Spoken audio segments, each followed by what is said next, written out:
Vote চোর BJP ধরা পড়ে গেছে, এখন চোরের মায়ের বড় গলা। এই অসভ্যতামর বাকি শাস্তি ভারতবর্ষের মানুষ, বাংলার মানুষ 2026-এ আবার। আজ বিধানসভায় দেখা গেল যে মমতা বন্দ্যোপাধ্যায়কে চোর বলে সম্বোধন করা হচ্ছে এবং তাকে কথা বলতে দেওয়া হচ্ছে না, কি বলবো? বাংলায় একটা প্রবাদ আছে, উল্টা, অ্যাকচুয়ালি বাংলার নয়, এটা হিন্দির প্রবাদ, উল্টা চোর কোতোয়াল কো ডাঁটে। তো এখানে হচ্ছে সেই অবস্থা, যারা সারা দেশে ভোট চুরি করে জিতেছে তারা এখানে এসে বড় বড় গলাবাজি করছে। ভোট চোর বিজেপি ধরা পড়ে গেছে, এখন চোরের মায়ের বড় গলা। এখন এখানে এসে বিধানসভা লন্ডভন্ড করার চেষ্টা করছে, কারণ আজকে বিধানসভায় বিশেষ অধিবেশন ছিল। সারা দেশে বিজেপি শাসিত রাজ্যে যেভাবে বাংলা এবং বাঙালির উপর অত্যাচার চলছে তার বিরুদ্ধে এই বিশেষ অধিবেশন। সেই অধিবেশনের বক্তব্য যাতে রেকর্ড না হয়, কারণ রেকর্ড হলে সারা ভারতবর্ষের কাছে ডকুমেন্টেড নথি থেকে যাবে যে বিজেপি শাসিত রাজ্যে কিভাবে বাঙালির উপর অত্যাচার হয়। তাই জন্যই ভোট চোরেরা আজকে বিধানসভায় মুখ্যমন্ত্রী বলার সময় অসভ্যতাম করেছে, অসভ্যতামর শাস্তি তারা পেয়েছেন।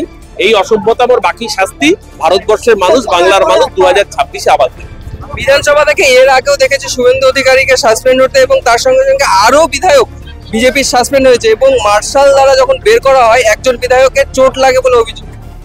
না, যদি চোট লেগে থাকে সেটা অনভিপ্রেত, কিন্তু যদি বিধানসভার মধ্যে অসভ্যতা, আজকে বিধায়করা শুরু দেখলাম যে খঞ্জনি নিয়ে এসছে। বিধানসভাটা তো বাজনা বাজানোর জায়গা নয়, বিধানসভাটা আইন প্রণয়নের জায়গা।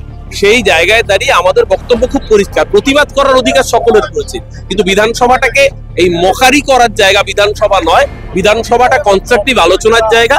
সেই জায়গায় বিজেপি বিধায়করা অসভ্যতাম করছে। আর বিজেপির এই কথা বলার কোনো এখতিয়ারই নেই।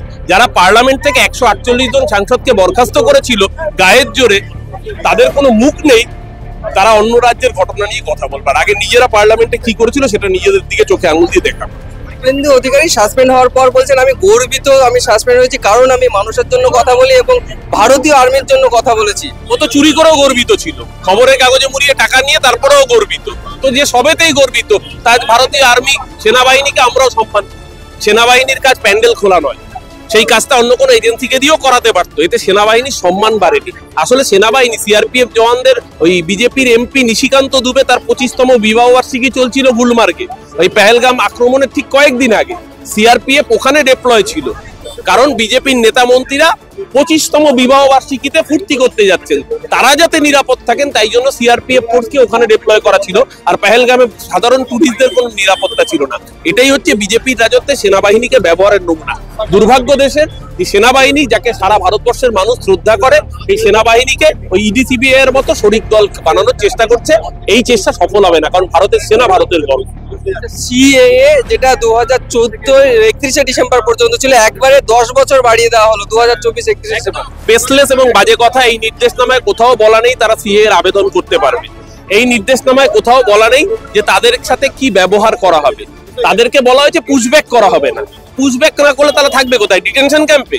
আজকে তারপর 2024 অব্দি বলেছে। আজকে যদি চিন্ময় কৃষ্ণ দাস, যার হয়ে রোজ বিজেপি গলা ফাটায়, বা ওই মহিলা যিনি ওখানে তাকে অত্যাচার করা হয়েছিল, সেই মহিলার ভিডিও ভাইরাল হয়েছিল, সেই মহিলা বা চিন্ময় কৃষ্ণ দাস তিনি যদি আজকে চলে আসেন, তাহলে যেহেতু তারা 2024-এর পরে আসছেন, তাদেরকে আশ্রয় দেবে না ভারতবর্ষ।